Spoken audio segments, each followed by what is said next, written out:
artifact. Okay, so artifact means what? Any sort of document which we use in project is called as an artifact. Okay, so see here, artifacts. These are the example. What is the acceptance criteria, assumptions log, what's the business case, change request, lessons learned, minutes of meeting, project charter, slide gate review presentations, scope baseline. All these are artifacts. Is that clear? Any sort of document which we use in projects.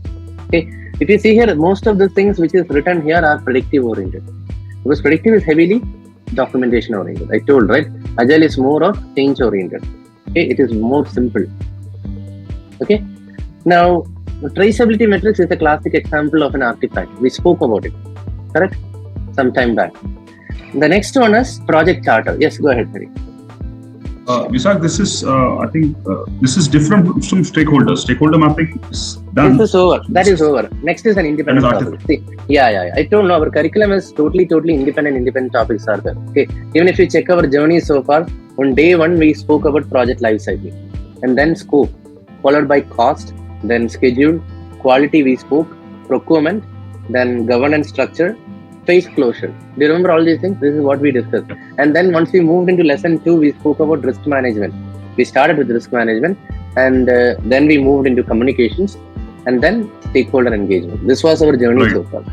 Now this is just an independent topic. Okay, nothing related to the previous one. Okay. So project. So what I want to tell is, did I tell this workflow, guys? Business case followed by project charter. Was it discussed here? Team charter, all these things? No, right? No. Okay, we'll start. Okay, yeah. So what I want to tell is, please listen carefully. The first document, okay, with a project related to a project which takes birth is called as a business case. Okay. Now, what does the business case contain? A simple one-page explanation of why should we go about with this project. Okay, why should we go about it? It may be explaining in terms of revenue, profit, what is the value addition to the company, how many new customers we are going to acquire. For a PMP also, you guys paid for this course, right? You should have had a business case in your mind. Okay, I'm going to spend this much amount for the course. I'm going to spend this much amount for the exam.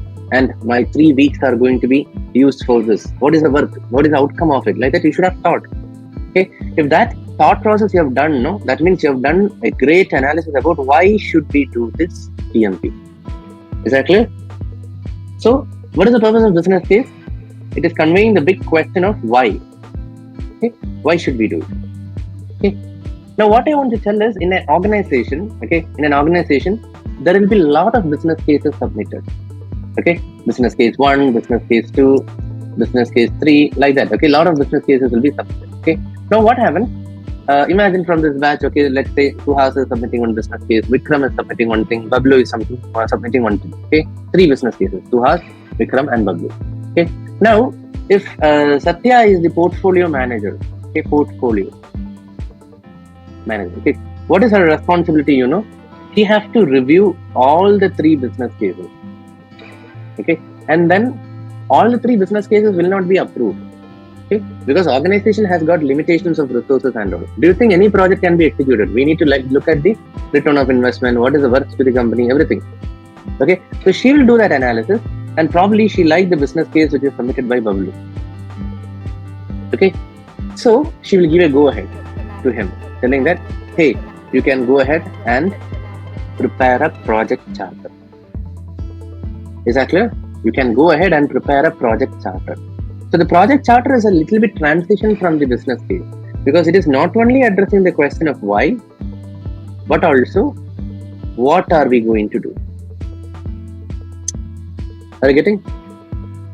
Why plus what? In the screen you can see a charter. Okay, please have a look here. It is clearly conveying what is the business need. Okay, who are all the core team members of the project? Okay, what is the objectives of the project? Okay, what is the constraints? What is the assumptions? Everything. Do you guys know what is the difference between constraints and assumptions? Assumption is something which we believe it will be continuing, like that. For example, if I'm working in a project.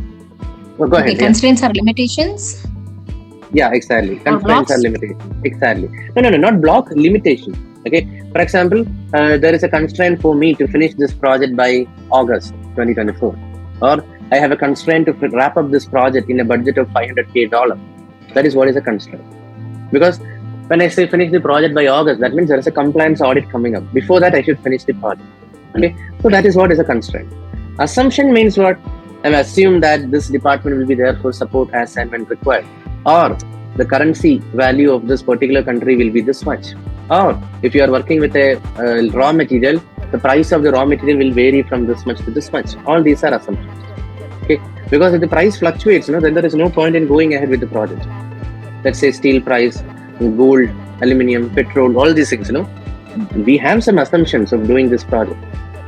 Okay, if the assumptions go fail, then we have to revisit the charter. It may either result in stopping the project or make some modifications. Clear? So all those things are captured in the project charter. Everyone clear, no? High level scope, please understand high level scope. What are the constraints? What are the assumptions?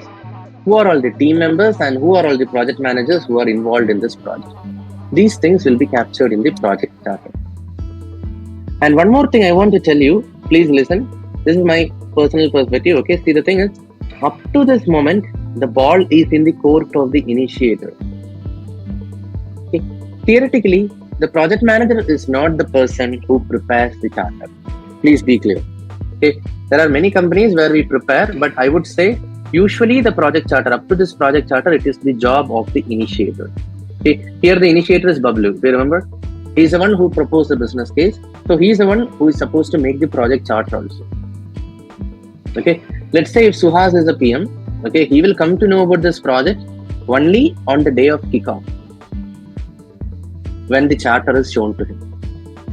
Okay, this was my first company experience. Okay, whenever a new project is assigned to me, I will get to know the details of the project only on the kickoff day. On the kickoff day, the initiator will invite all the respective team members and they will tell, okay, Vishak, this is what you are supposed to do, high level scope, like that. But once the kickoff gets over, the ball is in the court of the project manager till closure. Are you getting, guys? So here PM is Suhas, okay, so it is in his court. Okay, once the kickoff got over. Okay. After this, sometimes later in predictive projects, what we do, we come up with a scope baseline. Are you getting, guys? In agile projects, Scrum framework, we may think about starting the sprints, whatever. What I'm telling is, only after the charter is prepared, the team starts execution related things. I mean, planning, execution, all those things. Okay. Now, in between, there is an important document called as team charter. Don't forget about that. In between, there is an important document. Where is that coming up? Please understand the workflow. First is a business case, followed by a project charter. These two are prepared by the initiator. Correct? Then the third one is a team charter. Okay? What I want to tell you about the team charter is, the team charter is a document which is conveying the ground rules. Please make a note of it. Team charter is something which conveys the ground rules or way of working. Okay? Ground rules or way of working. One more thing is that I'll write that also, team values. These are the things which will be captured in the team charter.